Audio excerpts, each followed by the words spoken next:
It is episode 127 of Decoding Fox News, and I'm your host, Juliette Jeske.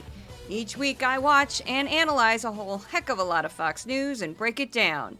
Last week it was 16 hours of Fox News, plus I got that ridiculous Trump-Elon Musk disaster that was on X, also known as Twitter. Fun times! Here's the headline. Copycat Kamala, the communist chameleon, wants to be Trump. She's pretending like she was not with him. Right. She is taking the president's issues and making them their own. I'm surprised she didn't end last speeches, I'm going to build a wall. Right. I mean, she's pulling up to hangars now with Air Force One behind her as if we don't know who created that type of movement. Meantime, you were talking a little bit about Donald Trump. Donald Trump a couple of weeks ago announced no tax on tips, and Kamala Harris stealing a page from his playbook. But she knows how to be a copycat. Kamala is now ripping off Donald Trump's signature, no tax on tips pledge. Kamala cannot copy is raw talent. Kamala the copycat, what say you? I'd be the first to say, I like that copycat. If he were to say, I am for smarter gun laws to ensure that kids don't get them when we have stronger background checks, I'd say copycat Donald Trump. But it's a terrible strategy to call it copycat stuff because it just comes off as whining. Cannot win a presidential campaign if you do not have a strategy. But Kamala's finally got one. Emulate Trump. Here's how Kamala has been rolling into her recent tarmac rallies. Look at this. That looks a lot like the dozens and dozens of Trump tarmac rallies that the former president did in 2020. After 4 years of letting in millions of illegals, Kamala's new ad would have you believe that she is the second coming of Donald Trump. And she is copying Donald Trump on the no tax on tips reaction on her copying everything that he's doing, or a lot of what he's doing. So yes, there's a lot of clutching of pearls on Fox News over the fact that Kamala also adopted this no tax on tips proposal. It's a proposal because you got to get it through Congress anyway. I'm not a fan because I think it's actually just going to make employers exploit tipped employees more. Having been a tipped employee, I'm very wary of this plan. But whatever. I don't, it's just an idea at this point. Congress has to vote on it. A bill would be written, yada, yada. Now, what's funny about this is at the same time that they're saying Kamala Harris is copying Trump, they were also calling her a communist. So this makes no sense because then are you also saying that Trump is a communist? Because I'm a little confused. No tax on tips is kind of libertarian, actually. That's what it feels like. Not communist, but whatever. The whole thing is just very strange. Fox News uses the term communist, Marxist, and socialist willy-nilly, constantly. They call everybody a communist. They use that term constantly. They don't know what it means. I cannot waste too much time on this, but the idea that the United States, the largest economy in the world. Some will argue it's China, but most metrics will say the United States. The largest economy in the world, which is free market based, which, by the way, most economies buy our U.S. treasuries because they are secure investments. So everybody on the planet buys them. About 90% of global trade is done in U.S. dollars. We are enormous. We trade with pretty much everybody. They're very happy to have us as customers or to buy our goods. And you're saying that this economy, where over half of U.S. citizens own some form of of stock, over half of U.S. families own property, and we have 30 million small businesses, you're telling me that in a country where every other person's got an Etsy or a Poshmark or some sort of side hustle, all very capitalist, is simply going to go communist overnight is absolutely madness.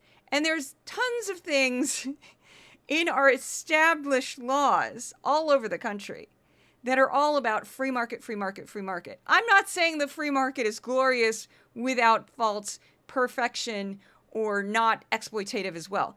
But the idea that the largest, wealthiest country in the world would turn communist because we elected a president is just complete madness.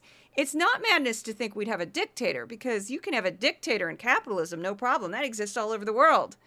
But before I move on, just very quickly, one of the things that kind of blows right-wingers' minds apart is, they'll say smaller government, we want smaller government, drown it in a bathtub, yeah, cut it down to nothing.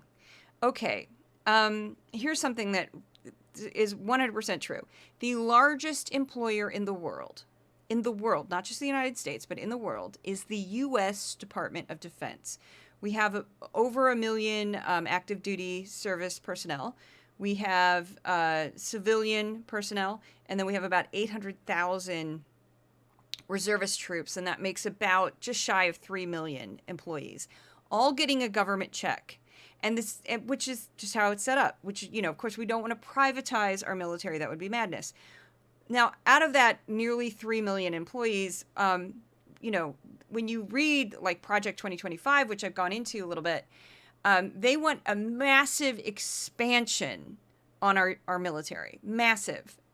And I just think, okay, so smaller government, but you want even more people working for the government through our okay, I'm very confused. And that's with, by the way, thousands upon thousands of defense contractors. That's actually expanded in recent years. We have more defense contractors than we ever have that don't technically work directly for the government.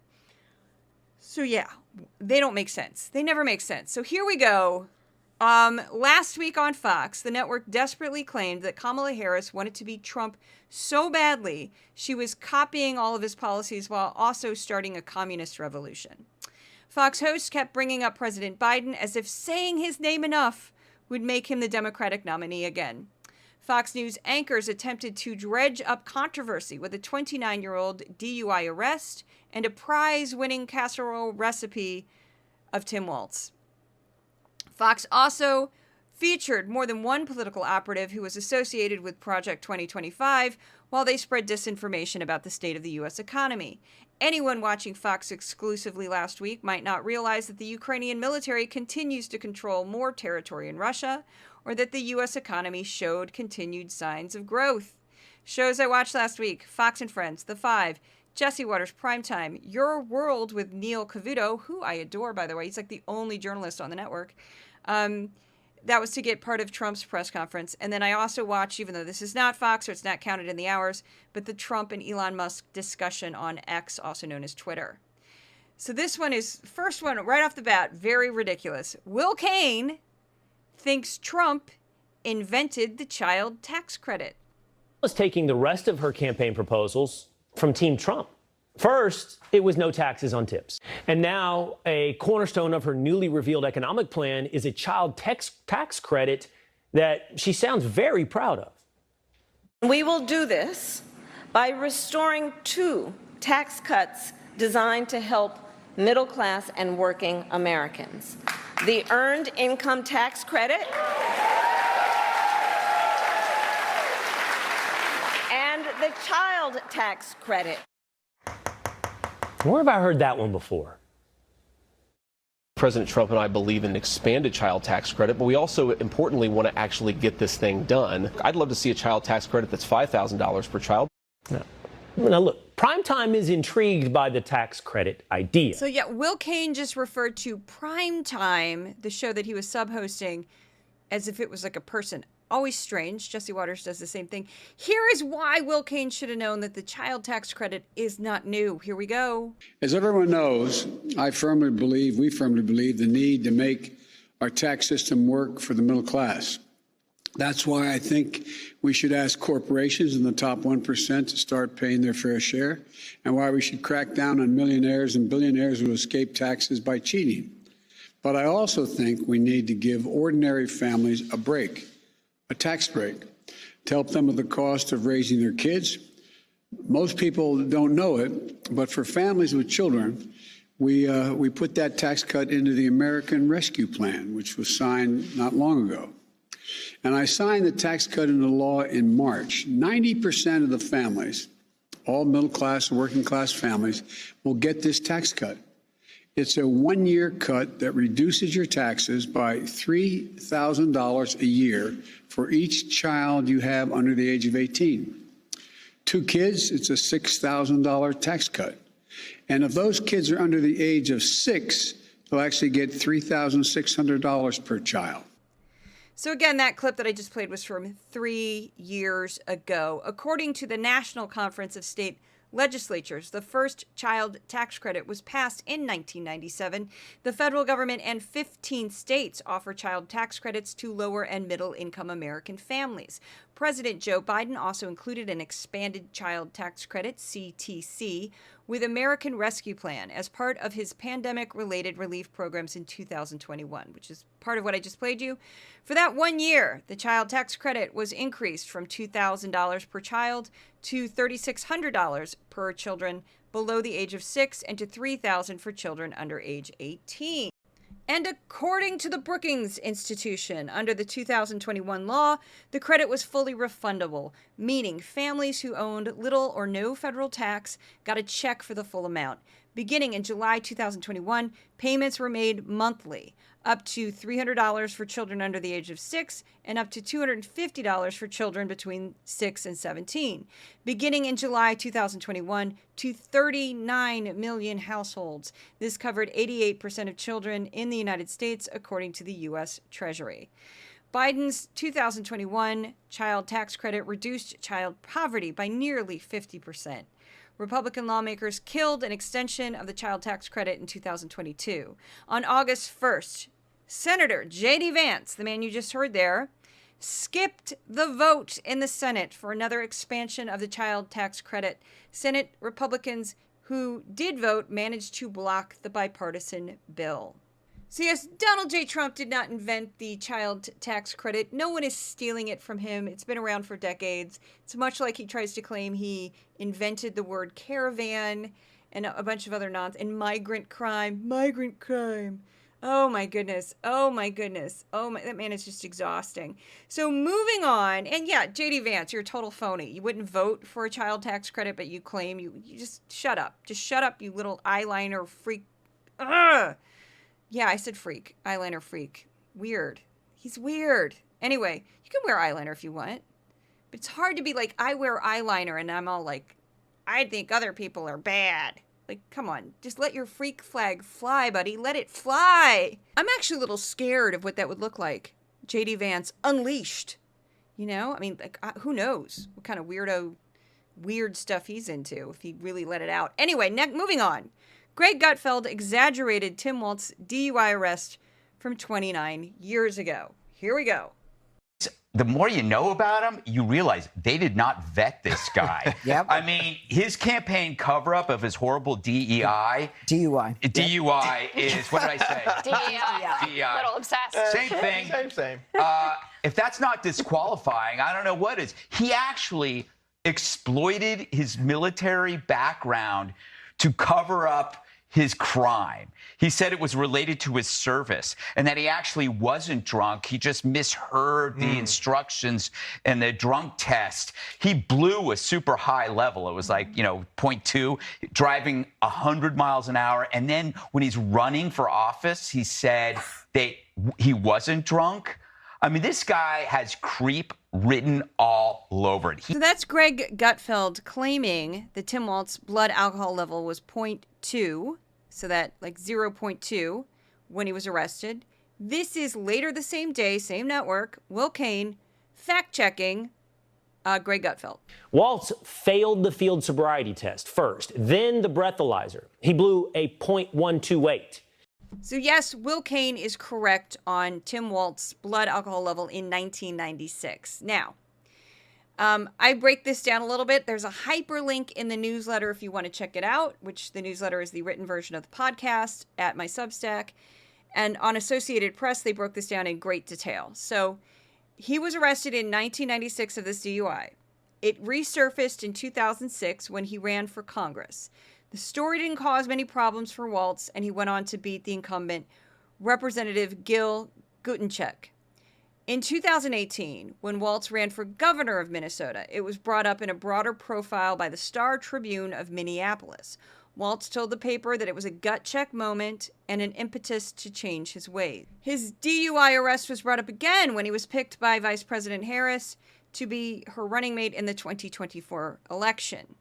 And now it was revealed, some people did some digging, that in 2006, Walt's then campaign manager told local journalists that Waltz was not intoxicated during the incident and that he failed a sobriety test due to his poor hearing caused from his time in the National Guard. She also falsely stated that the judge admonished the arresting officer for not realizing Waltz had a hearing problem.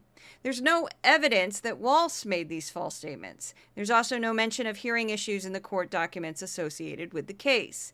Waltz pleaded guilty and acknowledged in the transcript that he was drunk. He lost his license for 90 days and paid a $200 fine. He also swore off alcohol after the incident. After his DUI arrest in 1996, Waltz resigned as a high school coach, this was in Nebraska, and tried to resign from his teaching position because he felt so bad about what had happened. His principal convinced him to stay, and Waltz used his arrest as a teachable moment for his students not to drink and drive. He also did have surgery in 2005 to correct hearing issues that were caused by his time in the National Guard. So it's really somebody from his campaign made up a bunch of nonsense. There's no evidence that Tim Waltz ever said this. There's no tape of it. There's no record of it. People do stupid things. Waltz was 31 years old at the time of the DUI arrest. He admitted he was drunk. He paid the fine. He probably did everything he was told to do and showed remorse. I think nobody is perfect. And I think when you compare something like that to what happened to E. Jean Carroll and that a jury found Trump liable of sexual assault, it's just, they're not even close. And all the other people have accused Trump of all kinds of horrible things. Moving on. So, before we get into this next clip, I feel like I need to do, a Midwestern accent. Because it's real important that we talk about this in an authentic way. And Waltz had, Minnesota, there's this thing called hot dish, which is what a lot of people call casseroles. But if you're from the northern Midwest, you call it a hot dish. Usually got a starch, some type of meat, some vegetables. If they're canned or frozen, that's preferable. And then you take a can of some type of cream of condensed soup, usually mushroom, but you can do chicken. Sometimes they got a cheese one. And let me tell you, when you got the cheese one, whoo, and you put that all in a dish and you heat it up in the oven, you cover it with potato chips or crackers that have been beaten up, or, tater tots. You're going over the edge if you use the tater tots. But that's what this is. Okay, so before I play the clip, this is from the 5. They're playing a clip that was of Tim Waltz and Kamala Harris talking about, how he didn't answer the phone when she called him because he didn't know who she was. It went to voicemail. Yeah, never answer the phone if you don't know who's on it. I don't. Governor Waltz's White Guy Tacos line is cooking up some online drama because folks discovered an old tweet of his that showed that he won an award over his turkey taco hot dish, which contains green chilies, taco sauce, chili powder, all hotter than the black pepper that he says he can't handle the spice level of. So the full context of this is that there's a video where Kamala Harris and Tim Waltz are like getting to know each other, and it's like just a little PR, little video, and they're talking about like how Tim Waltz likes his tacos just ground beef and cheese, nothing else, and that he can't handle anything spicier than black pepper. And then they also make a joke about like, is a taco like tuna fish with mayonnaise in it? Ha ha ha. White people, we don't season our food. We don't. Anyway. Generally speaking, we don't. We don't. Go to Minnesota, people. Go to Minnesota. Go to Missouri, where I'm from. The food there, wow. It's a thing. It's a way of life. Anyway, so some crazy people on the far, far right who were, at one time, some of them were affiliated with the alt-right, found this recipe that Tim Waltz himself posted that was for like a taco turkey hot dish. And he had entered it in this silly hot dish off that Al Franken, when he was a senator, used to do. And Tim Waltz won first place for this hot dish. And yes, it had paprika in it. And it also had like taco seasoning, chili powder, and whatever. She said, green chilies have no spice to them. Are you kidding? I could eat 10 cans of those and be like, what? Green chilies, the kind you get in a little can, are not spicy at all. Those are not spicy. What are you kidding? Somebody on Twitter was trying to say paprika was spicy, and I'm like, just shut your mouth. Give me a jar of paprika, I'm downing it, and I'll be like, what? What? I like actually spicy food, so like that stuff is just hilarious to me. Plus, the actual recipe, and I looked up somebody who made it, they tried it, and they're like, the amount of cheese in this thing is going to negate any spice whatsoever you put in it. Also, did they think he was being completely 100% serious when he said, I can't handle anything spicier than black pepper? And now, because you found a hot dish recipe, you're going to be like, you liar! I mean, the hot dish recipe was from 2016. Do you have nothing else to do with your lives, people? This is the dumbest scandal ever. Dumbest scandal. Dumbest. If you're going for casserole dishes, you've lost the thread. You've lost your mind.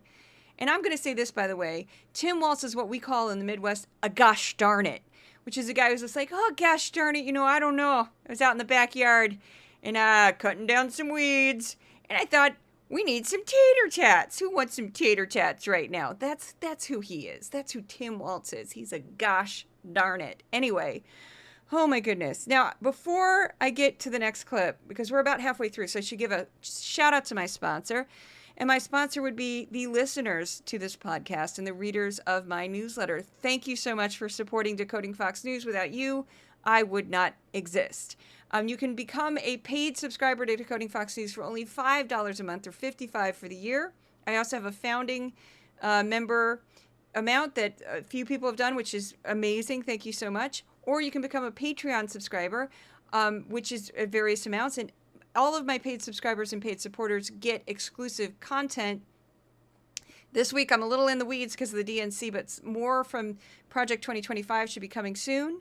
And I just want to tell everybody very quickly, because I posted this on social media, the reason why this podcast is so incredibly late this week is I had a medical emergency this morning. I am okay. I'm on antibiotics. I won't get into it because it's kind of gross, and I just don't want to, it's private. It's gross. It's a medical issue. But I did have a really scary morning, and I had to do telehealth and get a prescription. They had to get it. Like, I had to get it. Couldn't wait. And things are stabilizing. I'm okay. I'm going to be fine. It was just a very weird thing to happen out of nowhere. Everything's okay. Odin and Thor have been my best friends the entire day. So just to calm everybody's fears, if you're wondering what happened, because I did post about it, it was just not a fun morning. Moving on, we're going to Brian Kilmeade got dramatic on Fox and Friends. He sounds like this is like some sort of like romance novel in the way he says this. This one cracked me up. This is from Monday. Oh, yeah. Obviously, he's still bitter about Nancy Pelosi. Her name came up. He was kicked to the curb, stabbed in the back, stabbed in the front, and then was just left for dead.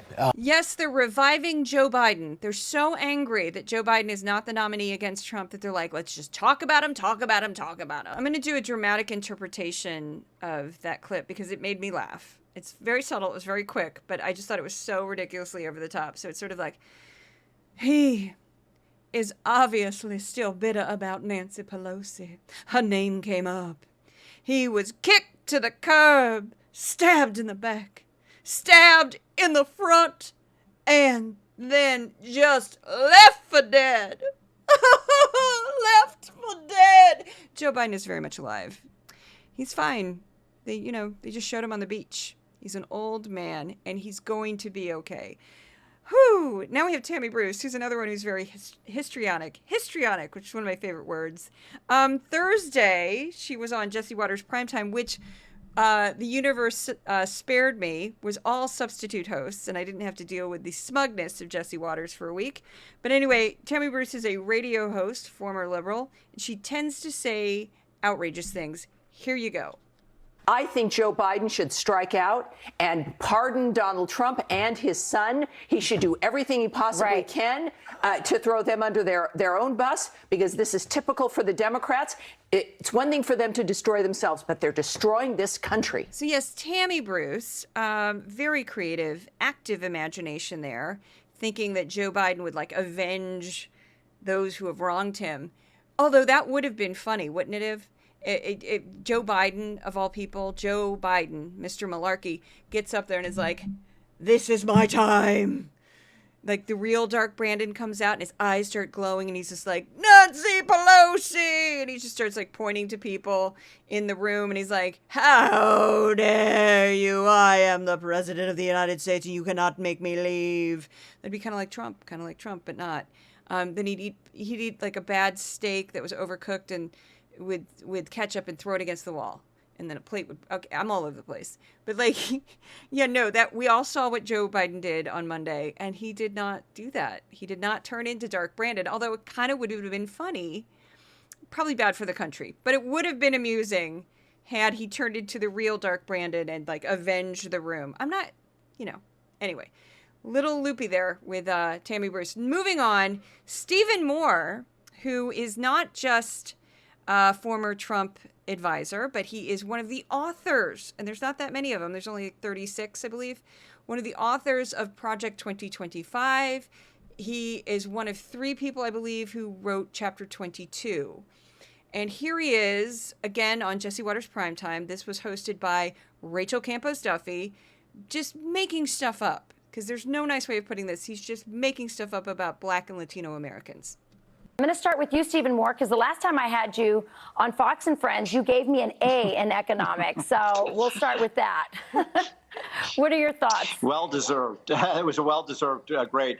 You were talking earlier in the show about minority voters and how they're going to vote. And I think that's going to swing this election one way or the other.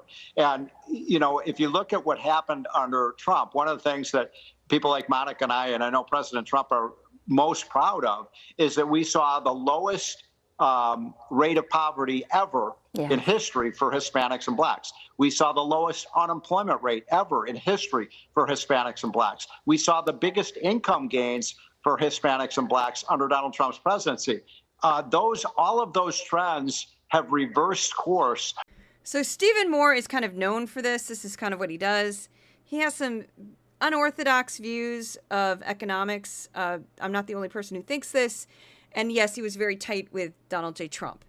He is not being honest in regards to pretty much anything he said. So according to Fred, Federal Reserve economic data, this is numbers anybody can look up. Fred is available to anyone. It can be a little overwhelming because much like, and just a little caveat, like the Census Bureau, Bureau of Labor Statistics, Fred, various government websites that collect data, they can be very difficult to navigate because they kind of give you too much. And Fred is very much, that's an issue with Fred, because when I was looking this up, it was like black unemployment to 18 to 22, black unemployment between 23 and 35, black unemployment with married households. And I'm like, I don't care. Just tell me what black unemployment is. Just the huge number. But that's kind of the nature of these things. So I'm just giving you that little warning. If you start to look this stuff up, it can be a little like, wow. Okay, so according to Fred, the lowest black unemployment got under Trump was 5.3% in August of 2019. That record was broken by Joe Biden when the black unemployment rate got down to 4.8% April 2023. And actually, as a little caveat, the month before that, he actually broke the record. So in March 2023, it was 5.1%. So Joe Biden's beaten him more than once on that one. On Latino unemployment, same source, Trump got it down to 3.9%, February 2019. Biden hit the same number on September 2022. And again, under both presidencies, for both metrics of black unemployment, Latino unemployment, which they will call Hispanic on a lot of these places. If you want to check for Hispanic, that will help. It will go up and down, up and down, up and down, but those were the 2 lowest points. So the poverty rate, according to the U.S. Census, this one was a lot of work because, again, U.S. Census kind of overdoes it, and then they break it down a little bit too much, and you're like, just give me one number. Just give me one number. Come on, source. Come on, primary source. Just give me one number. Black poverty under Trump, 2019, they just do it for the year, not the month, 18.8%. Biden, black poverty, 17.1% in 2022, which is the lowest on record. Now, the only time he was right there, but only half right, was on Latino poverty. Under Trump, the lowest it got was at 15.7% in 2019. And under Biden, the lowest it's been is 16.9%, and that's in 2022. That's the latest they have it. However, I just want to point out that he had said, Stephen Moore had said, that it's, on this, everything's getting worse and worse and worse. Incorrect. Under Biden, that 16.9% was stable. It's about the same. Hasn't gone up, hasn't gone down. Now for income, there is an asterisk on this one because I kept finding different metrics for how different agencies gauge income. And this one's all over the place. And a lot of places didn't have anything that was that current. It was very frustrating for the income one. So I went to Fred again, and I just looked up the rawest number I could find. When I mean that, I mean nothing on top of it, meaning this is just the income. We're not going to put down like head of household or, depending on tax bracket. And when I'm saying it gets weird, it gets weird. So here we go. And again, this is not adjusted for inflation. This is not adjusted for seasonal employment, which that gets really wacky. So black income, Trump 48,153, Biden 57,462. Sizable increase there. Latino income, Trump $70,087 or Biden $77,747. So again, with the asterisks, those are the numbers I found. According to Stephen Moore, everybody's just doing so horribly, and I didn't find that at all. He's just pulling stuff from, the unemployment thing just drives me crazy because they keep saying that Trump had the lowest black unemployment rates. No, he did not. Biden did. Biden did 2 months. 2 months, Biden beat your number. So this next one is a little bit of joy, a very, very, very rare moment. This isn't a Fox guest goes rogue. This isn't a Steve Doocy going rogue, as we know he does. This is Stuart Varney, so we're just going to call him Fox host goes rogue. And it is hilarious when people write that in tweets. Cracks me up because people send me tweets. People will @ me on Twitter saying, check it out, Decoding Fox News. Fox guest goes rogue. And they write it like that, and it cracks me up. It's usually clips I didn't see because it's shows I don't cover. Anyway, Stuart Varney, I'm surprised a Hook didn't come out and just pull him off set. Like, what are you doing? But he got this out, and I was like, yes, he's doing it. He's doing it. Here we go. This is Fox and Friends. This was Friday. Why? Because frequently, Democrats have been good for the stock market. Historically, they haven't been that bad. Look what we've just had. You've had 3.5 years of Biden in the White House, and you've got a stock market that's gone straight up, largely straight up since the pandemic panic. It's gone straight up. You're now at almost record highs across the board in the stock market. But we're not feeling it at home. Middle America is. 160 million Americans have a direct input into the stock market. They own stocks, maybe directly or indirectly. They got a piece of the action.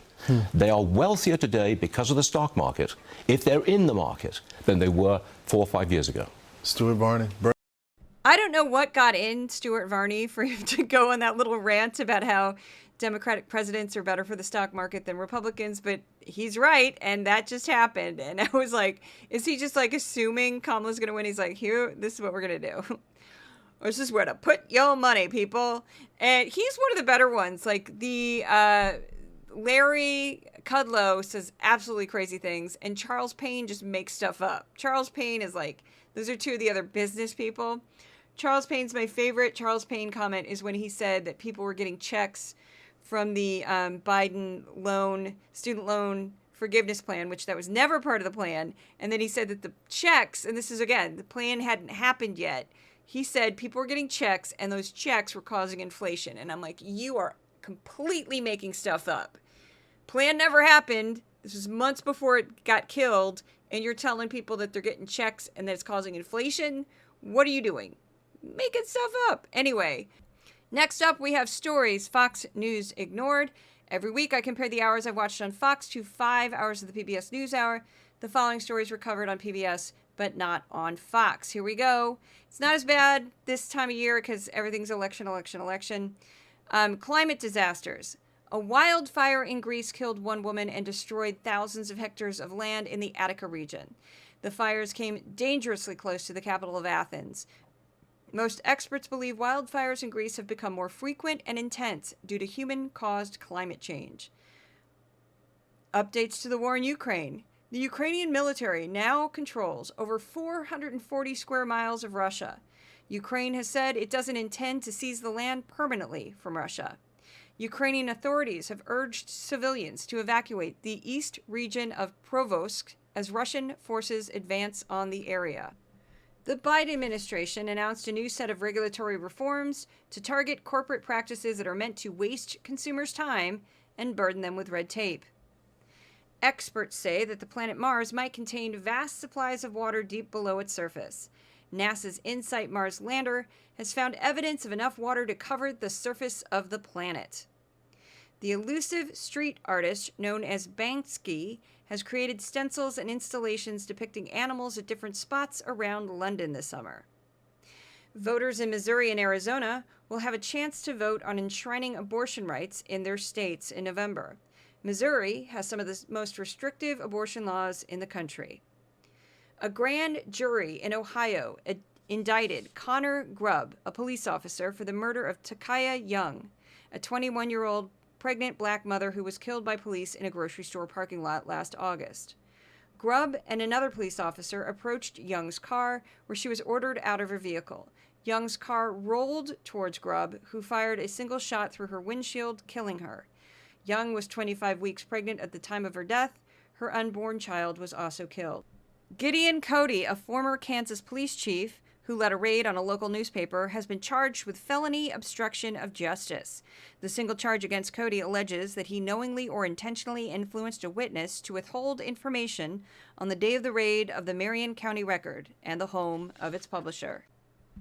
UN human rights officials criticized the Venezuelan government for its use of force and crackdown on protesters following the hotly disputed presidential election. A panel of experts from the UN said that the election lacked basic transparency and integrity. PBS produced a segment about a task force from the American Bar Association. The task force is urging attorneys to defend democracy against authoritarianism in the country by getting involved with election efforts. The World Health Organization declared Mpox infections as a global health emergency. PBS produced a segment about the worsening humanitarian crisis caused by the civil war in Sudan. This week, the United States attempted peace talks in Geneva, but the Sudanese armed forces refused to attend. U.S.-Russian dual national Ksenia Kavana was convicted Thursday of treason in a Russian court and sentenced to 12 years in prison on charges stemming from a donation of about $52 to a charity aiding Ukraine. U.S. retail sales increased by the most in 1.5 years, as unemployment claims fell by 7,000. President Biden signed a proclamation establishing the Springfield 1908 Race Riot National Monument in Springfield, Illinois.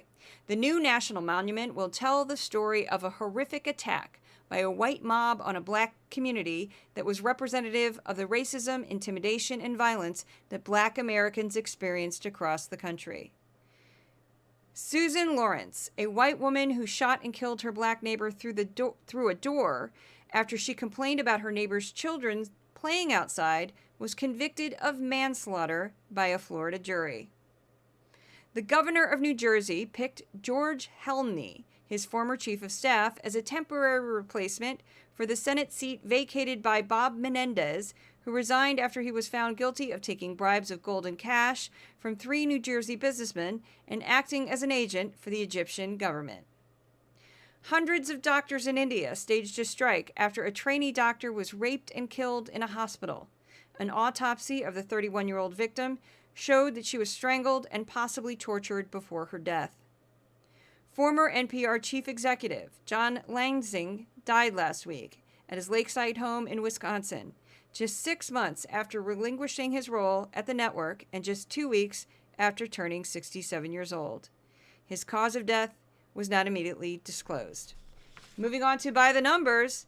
Every week I compare the top 5 topics on Fox to the top 5 topics on the PBS NewsHour. We're going to start with Fox. It's just going to get dumber and dumber. These charts are going to get stupider and stupider. Here we go.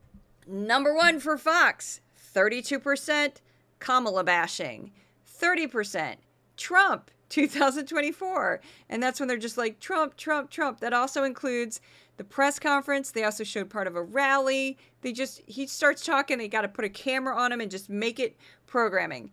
6% was Biden bashing because he's, back to somebody to talk about. 5% was Tim Walz bashing, and 3% was border crisis. Now let's just break that down. Let's take a 30%, or what do you call it? 30,000, I'm too tired to talk right now. 30,000 square foot distance at this. So 32% Kamala bashing, 30% promoting Trump, 6% bashing Biden, 5% bashing Tim Walz, 3%. This is just the top 5. 3% was border crisis. What part of those top 5 are actual news? None of it. None of it's news. It's just a joke. Okay, PBS, top 5. Harris versus Trump, which is basically presidential election, 12%. Israel-Hamas war. Yes, that's still happening, Fox. You might want to pay attention to it. 8%. Artist profile, which is a regular on PBS, 8%. Border crisis, 6%. An actual story. Ukraine war, also an actual story, 5%. Thank you very much, PBS NewsHour. Then we move on to words used on Fox. Kamala, top of the list, I think the first time ever, 466. Trump, 395. Biden, 303. Border, 176. Inflation, 151, which is interesting because inflation is going down. Economy, 113. Crime, 58. Israel, 46. China, 38. Tim Waltz, 33. Venezuela, 22. Communist, Marxist, or socialism, 20. Hunter, 11. Copycat, 6. Chameleon, 4. Stalin, as in Joseph Stalin, 1. AOC, 0. She got nothing. I can't sing right now. My voice is completely shot. I'm too tired. AOC got nothing. It's the end of an era. No, she'll be back. They got Crockett to talk about, too, because Crockett was killing it. Jasmine Crockett was killing it, the DNC. This is a little bit shorter this week, I think because I was sick this morning. But we're in the middle of the DNC. We're going to have a chock-full podcast coming up and a bonus podcast tomorrow. I'm going to try to get this thing up as soon as I finish recording it and do like a printed version for the people who like to read and get it up as soon as possible. Kat Abu is her name on Twitter. I can't pronounce her last name. I'm going to find out how to pronounce it tomorrow. Her father is Palestinian, so it's kind of a mouthful, but I will do my best. She's Kat is everything. Kat is petite, blonde, 25 years old, brilliant, hilarious, fearless. She is now an influencer. She no longer works for Media Matters. I'm not exactly sure where she works or how she works, but I know that she's makes videos for Mother Jones. She's been a contributor to Mehdi Hassan's new media project Zito, and she makes her own stuff on social media. She's a little powerhouse. I say little because she's petite. Sometimes when I first started my gig as Decoding Fox News, people thought I was her, which cracked me up because I could be her mother. Anyway, Kat is at the DNC in Chicago. Kat and I are both crazy cat ladies. Kat's a new crazy cat lady. This is a new thing. We both got our cats from the same cat shelter, which is the Brooklyn Cat Cafe. So this is going to be some crazy. I just want to talk about Greg Gutfeld and Jesse Waters. I'm kidding. We probably will make fun of them. But anyway, I'm excited for her because she's one of the first wave of influencers at the DNC. So this is super exciting. Very smart of the DNC to include influencers. You don't just need journalists. I didn't go because what's the point? I watch stuff on TV.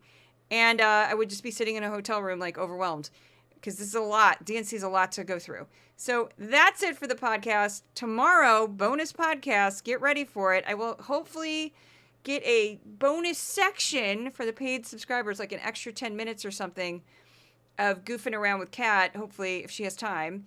And that's about it. If you'd like to become a paid subscriber to Substack, you can go to my Substack channel at Decoding Fox News. You can go to my Patreon and become a paid supporter there. I also have my silly Amazon wish list that's just cat treats because that's what everybody bought last time. You guys bought everything else, but the cat treats were really popular, so I thought I'd bring them back. You can also find my work on Twitter, also known as X. Threads, Instagram, TikTok, YouTube, Facebook. If you go to Facebook, go to the fan page for Juliet Jeske. That's also on YouTube. Jeske spelled Jeske. It's Prussian. It's an Americanized Prussian name. I have no idea. And I'm exhausted. Don't worry, I'm okay. I'm on antibiotics and painkillers. Very mild painkillers. It's no big deal. Nothing scary.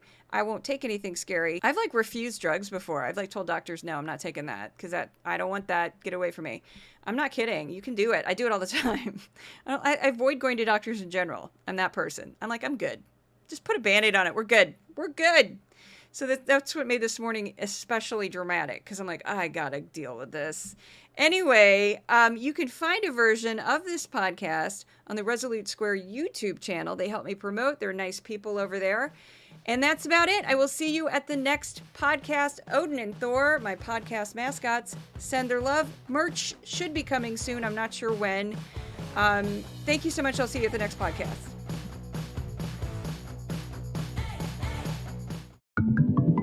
Resolute Square.